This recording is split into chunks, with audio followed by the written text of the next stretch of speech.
Thank you so much for watching this video. I'm Dr. Childs. You can see my picture over here. And today I want to talk to you about this case study. And this is about a patient, and her name is Kathy. You can see her picture here. On the left, you're looking at her before picture, and on the right, you're looking at her after picture. And this is about 3 months later, three months in between these two pictures, and roughly about 42 pounds, plus or minus a pound here or there.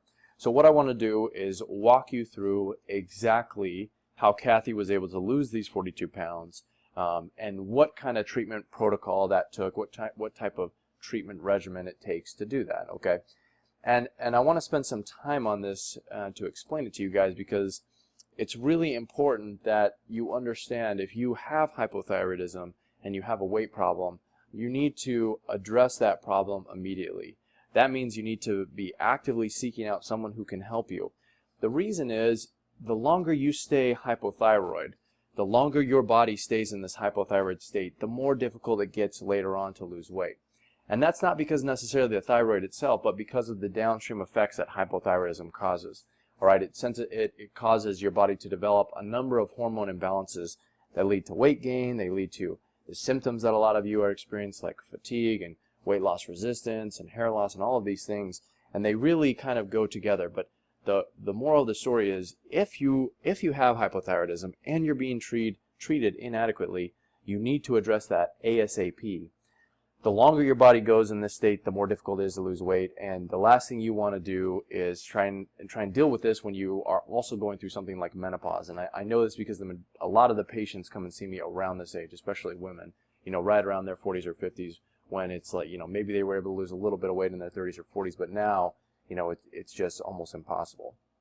So in order to discuss this topic, we really need to talk about why most doctors ignore the problem, and then why that makes it so you can't really lose weight. And I feel for a lot of you out there, because you're really fighting a losing battle, okay?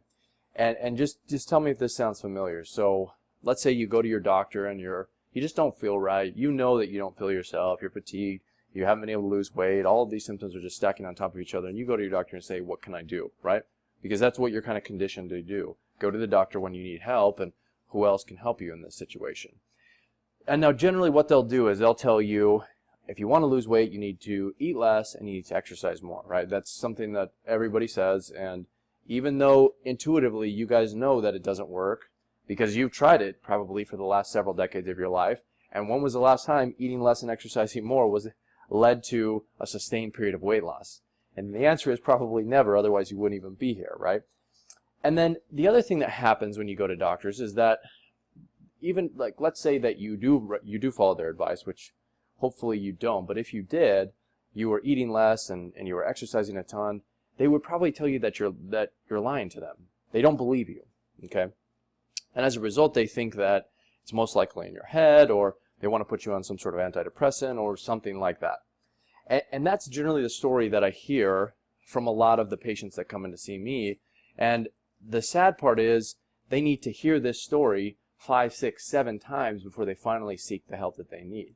And so I just want to put it out there for you guys. Stop doing that. You're not going to get the help from your 5th or 6th or 7th endocrinologist, or your 3rd or 4th or 5th new doctor. If they don't know what they're doing, they're all going to treat the same. Okay, so use this information to give you a better understanding of what it takes to actually achieve the weight loss that I'm talking about, that I know that you're seeking, okay? Now, the real reason you're unable to lose weight is because focusing on eating less, this calorie in, calorie out model is flawed. It doesn't work. The real reason that you are unable to lose weight is because of your hormones, all right? And specifically, I talk a lot about this on my blog, but specifically the 3 that you really need to focus on are thyroid, insulin, and leptin, okay? Most of you do know that you have a thyroid problem, because that's generally, I would say, relatively easy to diagnose. Unfortunately, the treatment is a whole other story, but most people do know they have hypothyroidism if it's present. But the other 2 tend to be missed, all right? And they're probably more important in terms of weight than the thyroid is. And so the sad part is, doctors they'll routinely check for thyroid, but I don't know that, I would say it's certainly not a common practice to order either or both of these, insulin and leptin. Okay, and those really contribute the most to weight. So we're going to be talking about how those 3 hormones fit into Kathy's treatment plan and how it really helped her to lose the weight that we're talking about. Before I go on, yes, I will mention that testosterone, estrogen, progesterone, and cortisol, they do play a role. Don't get me wrong, they do. It's just that they're not quite as important in terms of weight loss as these other big 3 are. Now, if you can honestly look at your labs and say, I do not have insulin resistance, I do not have leptin resistance, I do not have thyroid resistance, and your cortisol is 30, then yeah, your cortisol is probably the main contributor in your body, but that's generally not the case. All right, the other thing worth mentioning is that generally when you fix the thyroid, insulin, leptin, testosterone, estrogen, progesterone, and cortisol, they tend to balance out by themselves, okay, which is a good thing. So we'll talk about these things as we go through here. So the most important thing is getting the diagnosis right. If you don't know what you're treating, you won't be able to treat it correctly, all right? And what I want to do is show you how I diagnosed Kathy, and then what I'd like you to do, hopefully, is if you have these labs, you can kind of do some comparison here, because it really is the nuances and how you look at these labs and the optimal ranges and the reference versus the reference ranges to understand why somebody needs a certain type of thyroid medication. Now, generally what you'll see is doctors will order the TSH. This is basically endocrinology in a nutshell, by the way, in the next 20 seconds. If your TSH is high, give levothyroxine until the TSH gets into the normal range, and then stop tweaking the medication, and the patient is considered good, right? Now, many of you are probably in that vicious cycle, which does not lead to lasting results. If anything, may cause some weight gain as opposed to weight loss. And so I want to contrast that approach, which is obviously not correct, to the one that I'm going to be taking right now. Okay, so take a look here. What you're looking at is a snapshot of Kathy's thyroid labs, and we'll go over some of these other ones. But look at her TSH. So TSH, the first thing you notice, it's 3.32. Okay, and automatically, like let's say I didn't have this HPG or the free T3 or the free T4, I wouldn't need to look at anything else. I know right away that Kathy's hypothyroid. Even though, if you look at this, the reference range is 0.35 to 5.5. I don't necessarily care about that, because I use 2 to 2.5 as a TSH. If it's anything greater than that, as a very sensitive cutoff for detecting hypothyroidism. And Kathy, in this case, is too high, and by my standards, she is hypothyroid. All right. So the reason for that is that there's multiple reasons, but I'll just kind of give you a quick primer right here. Basically, what happens is TSH is secreted from the pituitary, okay, and it's in response to the amount of thyroid hormone that's basically circulating in the body that then touches the pituitary, and that's kind of the body's sensor to determine how much is there. Now, the interesting thing is the pituitary doesn't have any competition with reverse T3 because of the certain deiodinases within that tissue. So basically, what the crux of this is that the pituitary is the most sensitive tissue in your body to thyroid hormone, okay? And if it doesn't have enough, I can almost guarantee that the rest of the tissues which do have competition with reverse T3 are not getting an adequate amount. And so that's the logic on why the TSH can be helpful, but shouldn't be used, especially with treatment. Can be used with diagnosis, but shouldn't really be used to determine dosing. Now, the next thing you'll see on this list is the sex hormone binding globulin. This is a way it's like a surrogate marker to detect how much either estrogen or thyroid hormone is impacting the liver. And in this case, if a woman is postmenopausal or there's no flux in terms of her estrogen levels, you can use it as a pretty good marker to determine, is thyroid hormone number 1 being absorbed, number 2 being activated and reaching the tissues in the liver. And in this case, it isn't. So it confirms that her thyroid is low. And then again, look at her free T4. So her reference range is 0.95, or I'm sorry, her result is 0.95. The reference range is 0.89 to 1.76. So when all said and done, again, it just shows that her thyroid is low, especially the free T4. So the free T4 acts as a reservoir for the production of free T3 or reverse T3, which you don't want. And in this case, her reservoir is very low, right? So there's not much to convert, even though she might be a decent converter. Her free T3 is actually okay, so it looks like she's probably converting okay, but there's not a lot of reservoir to convert from, which can be an issue. So, moral of the story, she is hypothyroid, but that's probably not what you guys are here, right? Most of you do know that you're hypothyroid. It's the treatment that is the issue, but again, we'll go over the rest of these. This is just for completeness. So the second thing is that you really need to be looking at is well, first of all, you need to look at everything, but what was going on in Kathy was specifically the hemoglobin A1C and her insulin were both off. So if you look at her hemoglobin A1C, she has a 5.7. It does flag it as impaired fasting tolerance or glucose tolerance because she technically falls within the pre-diabetic range. So automatically, I'm thinking two things. First, thyroid issues. Second, insulin resistance. We know that automatically, just based off this hemoglobin A1C. But let's take it one step further and look at her insulin. So Kathy's insulin's 21 in the fasted state. Like, that's very, very high. You really, if you're not having any food, your insulin, or if you're not consuming any food and glucose is not in your bloodstream, there really shouldn't be insulin in the body because it acts as a growth hormone. It basically takes calories from the serum and shoves it in. It opens up the cell so you can shove it in there. And in this case, well, in her body, it was doing that to her fat. So number one, we got thyroid issues. Number two, we've got insulin issues. And number three here, this is quite a high leptin level, but this was another thing that got flagged as abnormal. Her serum leptin, which is fasting, by the way, was 48.2. So now what we have here is we have a number of markers that are telling me that the signals being sent to her body is one of growth. Okay, so all of these hormones that specifically the leptin and the insulin, what they do is they tell the body to grow, especially the fat cells. So her body is in a state of grow, grow, grow, when in reality, she or this patient, Kathy, and most of you want to be in the exact opposite state, which is to burn, burn, burn, right? When you are losing weight, your body needs to be burning fuel for energy. It needs to be the opposite of growing. And now this is difficult, right? Because all the signals in her body are saying grow, when in reality she wants to burn all these things. So we have a conflict in terms of what the body is doing and what the patient really wants, okay?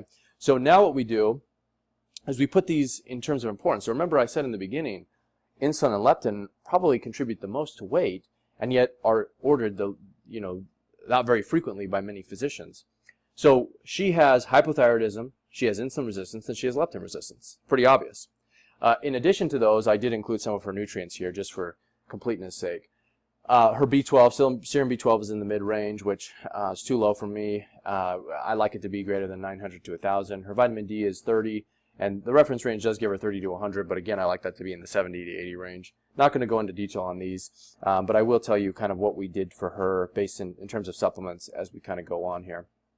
So give me a second, I will tell you exactly the type of medications that we use for her, including hormone supplements, etc., and diet, but we need to talk about getting on the right type of thyroid medication and why that will help but isn't the end-all be-all. So many of you, as I said, know that you have a diagnosis of hypothyroidism. You guys know that. The problem is not knowing, the problem is treating it correctly. And so what I want to point out here is that the majority of hypothyroid patients, especially if they have a weight problem or persistent symptoms despite being on T4, they probably need some form of T3 containing medication in addition to the T4 or by itself, okay?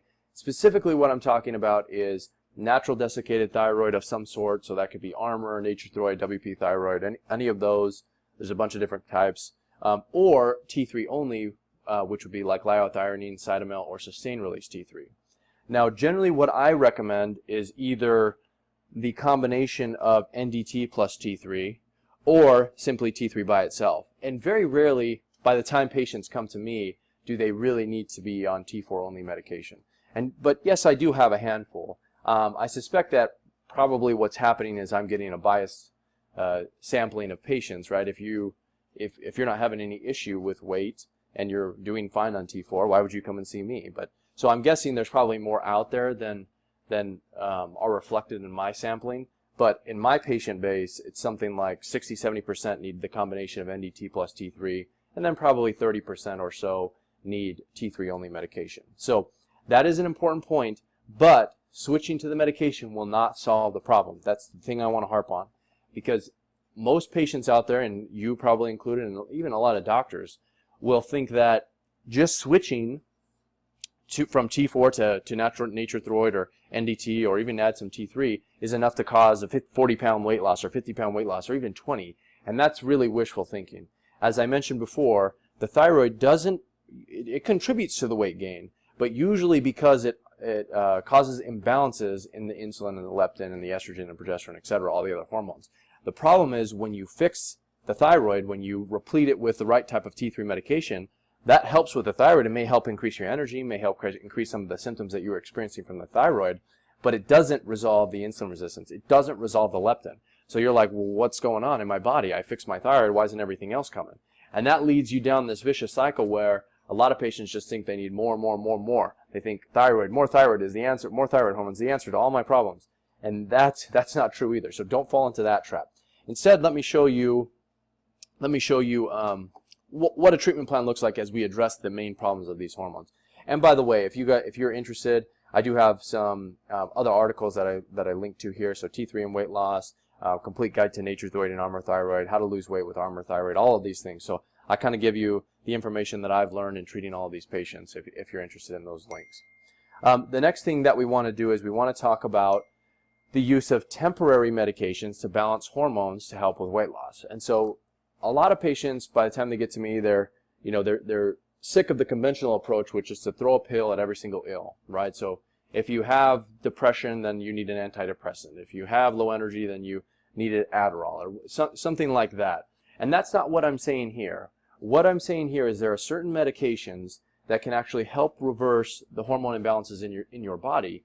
The great thing is, once those imbalances are reversed, you don't have to continue taking the medication, okay? And so sometimes that's difficult to wrap. Some patients have difficulty in wrapping their heads around this concept because it's different than what most other physicians use. So if you had diabetes, for instance, and your doctor puts you on metformin, he probably intends for you to be on metformin forever. And I'm not saying that we need to do it like that. I'm saying there's medications that can be used on the order of 4 to 6 months, depending on how bad the imbalance is, just to reverse that process. But once the hormones have been balanced, that's it. Now, thyroid's a different story. I'm not talking about that. I'm specifically talking about insulin and leptin in this category here. So if you have questions about other hormone imbalances, like, obviously menopause would be different, or low testosterone in a man would be different. So forget that for a second. But what I'm really talking about here is leptin and insulin. So specifically what I want to do is talk about the GLP-1 agonists, and these are a class of medications including Byetta, Victoza, Bydureon. I include Insulin in here, even though it technically isn't a GLP-1 agonist. But really they all kind of do the same thing, and they help with weight loss by reversing insulin and leptin resistance. And I've included some studies here which are pretty nice that help you understand what's going on here. So what these studies have done is they've taken non-diabetic obese women, okay, and they have then treated them with this medication. I believe the study I'm showing here is with exenatide, which is Byetta, and then Bydureon is a once-a-week dosing of Byetta. But anyway, so what they've done is they've taken non-diabetic obese women specifically, and they treated them with Byetta, and then they watched how much weight they lost over time. And what they noticed is that there was a certain group of patients that had a huge amount of weight loss within 1 to 2 months. And these patients were classified into the so-called responder group. Then they had another set of patients who responded with some weight loss, but not as robust as the first group. And what they did is they tried to figure out why that is. And so one of the things that they found is that the women who tend to lose a lot of weight on this medication have these things in common. First of all, they're obese, okay? They're non-diabetic.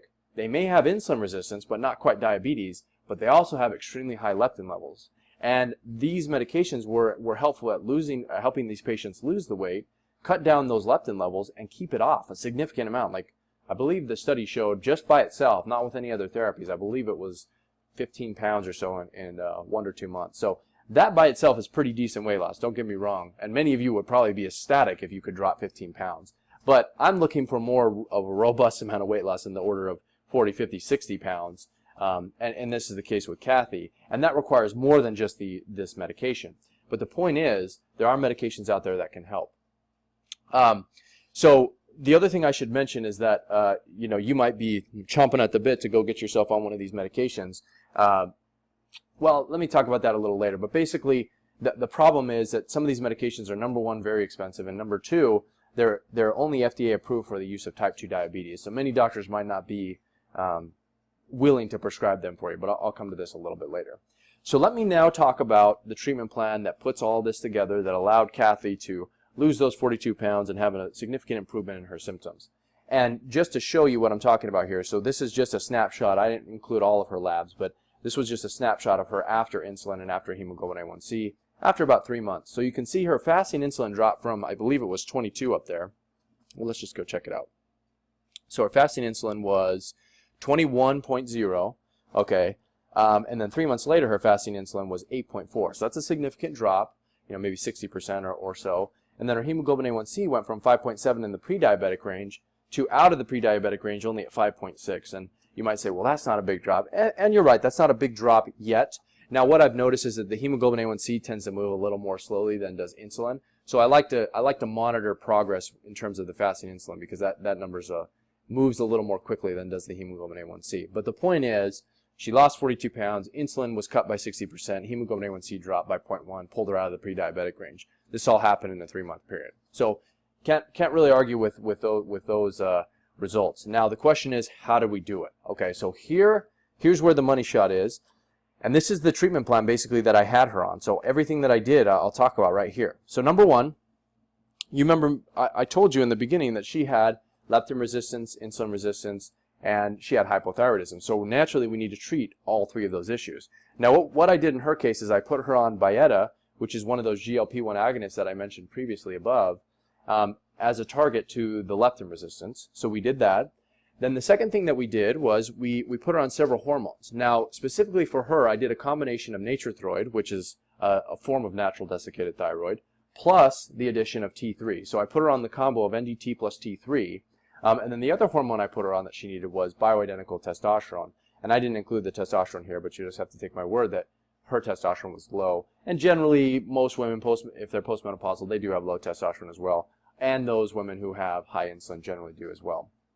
So basically we have her on the Byetta to cover the insulin and leptin resistance, but primarily the leptin resistance in this case. And then the Thyroid T3 combo to treat the thyroid, and then the testosterone bioidentical, or the bioidentical testosterone to treat her low T. Supplements that we used in this case was vitamin B12, vitamin D3, fish oil, berberine and adrenal support, alpha lipoic acid, and vitamin K2. That was specific to her. We had her doing a far infrared sauna and whole body vibration. I had her doing exercise, but the crazy thing is I only had her doing 30 minutes of walking every day. It wasn't like I stuck her in the gym for hours and hours and hours. And that's kind of the silly part, because lots of people, they still have it ingrained in their head no matter what I say, that they've got to exercise, they got to exercise, they got to exercise. But the majority of my patients lose a significant amount of weight, and hardly any of them actually exercise. So it just goes kind of against that. As long as you treat the root cause of the problem, the weight will resolve itself. She also happened to have a lot of stress. I didn't talk about that, but I did some mind relaxation, SMT therapy on her. And then her diet. Now this is another thing that patients tend to hyper-focus on, because, and I get it, it's because it's one of the few things that they can actually control. But in her case, all I did was a paleo-S type of diet, and that with the 80-20 rule, and then of course added some intermittent fasting because of her insulin levels thereon as well. So this is it, guys. And what I want you to do is I want you to think about where you're at. So let's say, you're 50, 60 pounds overweight, and you want to lose those 50, 60 pounds. Now, compare your treatment to Kathy's, right? It's very simple. So look at your labs, look at her labs, and then look at your treatment. Now, I would venture to guess that maybe you might be on Thyroid, right? So maybe you're on NDT, but the majority of the patients that I see are usually on T4 only. But let's give you the benefit of the doubt and say that you got a decent doctor that was willing to prescribe NDT, maybe some supplements, and maybe put you on a paleo diet. Well, you're still missing all of these other things, right? And so just compare and just figure out where the holes are in your treatment plan. Now, I'm not saying that you need this exact same treatment as Kathy does, and I think that would be a mistake if you take that, if that's what you get out of this video. Instead, what I would say is, if there's similarities to you and your body and your labs, then there might be similarities in your treatment. But really what you need is somebody to help guide you to figure that out. The other thing I would leave with you is this. It's not worth wasting your time trying to deal with a doctor who isn't willing to help you, or doesn't understand these things, or isn't willing to kind of step out or think outside of the box. This is your life we're talking about. It's just, I get this question all the time. How can I make my doctor listen to me? Why would you even try? It's never going to work. I'll just tell you that right now. It's going to lead to a lot of frustration on your part, and you're not going to get the results you're looking for anyway. It's just not worth it, guys. So whatever you do, go out and search for somebody that's willing to help you, do your own research and try and figure that out. Or if you're lucky enough to have a doctor who's maybe doesn't understand this stuff, but's at least willing to entertain newer treatments and look at new labs and things like that, well then maybe this is sufficient for you. But the moral of the story is you need to be doing something actively to try and find somebody to help you. And then the last thing I want to do, because I've had questions on this, is why did I choose the supplements that I chose in her specifically? Now, if you're with a practitioner who is telling you you need Nature Thyroid and some supplements and that's going to fix all your problem, no, probably not. Okay, so but are supplements helpful? Yeah, they're definitely helpful, but they're certainly not the end all be all. In this case, she needed vitamin B12 because she was deficient. She needed D3 and K2 because she had she had calcium dysregulation, but she also was vitamin D deficient. So this isn't, kind of crazy and earth-shattering there. But here may be interesting. So I specifically put her on berberine and alpha lipoic acid because she was having some issues with insulin resistance, and both of these can help with that. Krill oil was because when I checked her omega-3 to 6 fatty acid ratio, she was in favor of omega-6s, and so I tried to balance that and reduce some inflammation. She also had some inflammatory markers that were up. And then, of course, adrenal support. So she needed that as well. So that's really, you can look at more of the reasons beyond why I chose these supplements, but I wanted to show that to you. Now, I want to turn it over to you guys and ask you, do you have any questions about this specific case study? If you do, please leave them in the comments below, or go to my website and leave it on this blog. Whatever it is, let me know. Really what I'm trying to do is just help you guys by providing this type of information for you. But again, realize that it's less about ordering the right tests, and it's more about getting the right treatment, okay? And the treatment generally does depend on how knowledgeable your doctor is. Even if you're as knowledgeable as I am in terms of these things, and that's not trying to toot my own horn, but I'm just saying lots of patients know a ton, but they're for some reason still stuck with providers that are really unwilling to kind of keep pace with them. And if that's you, find someone new to help, okay? Now, generally what that means is you probably have to look outside of the insurance model. I know that cost may be an issue for some of you, but really the issue has nothing to do with the cost necessarily. It has to do with the mindset that most of the doctors in the insurance model have. And generally GPs and all endocrinologists, generally they'll all be practicing the same way. And that's why I say it's better to step out of that model for that reason. And that's why many of you may have gone to 5, 6, 7 endocrinologists and you're like, I don't get it, they all treat the same. Well, I'll just burst your bubble now. Probably 99.9% of endocrinologists all treat the exact same way because that's how they were trained, okay? So in this case, it's probably better that you find somebody who's more willing to think outside the box. So anyway, it was great going over this with you guys. I hope this was very helpful for you guys. Again, just trying to provide as much info as I possibly can. And if you have any questions, leave them in the comments below, and I'll get back to you guys. And otherwise, I hope you guys are able to use this info to the best of your ability and get the results that you're looking for. Thank you.